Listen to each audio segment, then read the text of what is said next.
राधे राधे। आशा करती हूँ कि आप सभी लोग खुश होंगे, स्वस्थ होंगे, मस्त होंगे। आज मैं आप लोगों को शुक्रवार की व्रत कथा सुनाने जा रही हूँ। शुक्रवार की कथा सुनाने जा रही हूँ।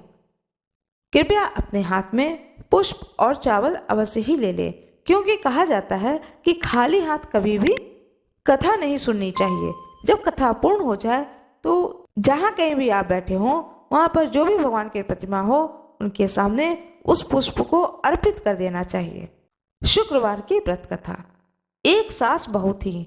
बेटा काम धंधा किया करता था, महीने 2 महीने में आया करता था। सास शुक्रवार को मूर्ति सिंहासन पर बैठा करके पूजा करती थी। एक दिन सास बोली, मैं तीर्थ करने जाऊं, तू मेरे शुक्रवार की पूजा कर लेना। सास चली गई। ऐसा कह करके बहू को बता करके सास तीर्थ करने चली गई। बहू ने नहा धो करके काम धंधा करके खा पी लिया। शुक्र महाराज को गुस्सा आ गया। तरह तरह की विपत्ति आ गई। बच्चे बहुत बीमार हो गए।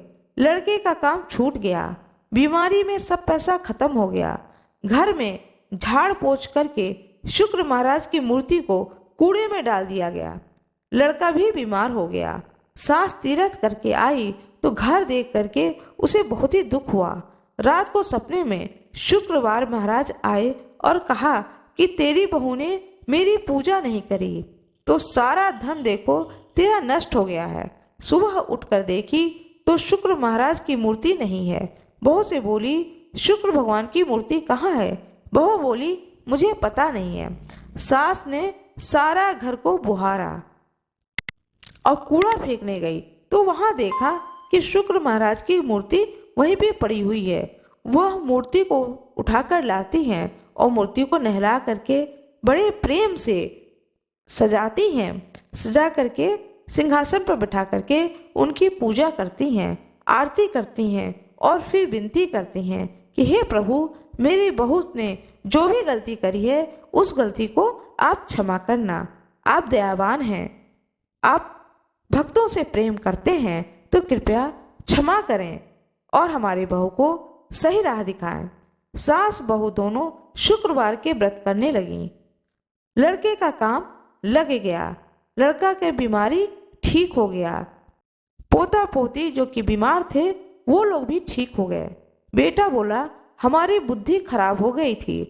कूड़े में हम लोगों ने भगवान शुक्रदेव की मूर्ति को फेंक आए थे।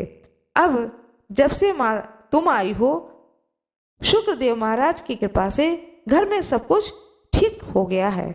सास बोलती है, हे शुक्रवार महाराज, जैसे बेटा बहू से रूठे हो ऐसे किसी से भी न रूठना।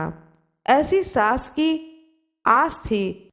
जैसे सास के अच्छे दिन आए वैसे ही हे शुक्रवार महाराज सभी के घर में अच्छे दिन आए। कथा सुनने वाले के घर में और कथा सुनाने वाले के घर में भी अच्छे दिन आए।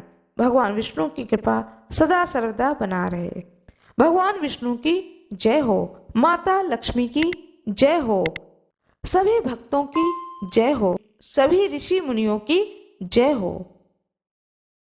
आशा करती हूँ कि आप लोगों को यह कथा अच्छी लगी होगी।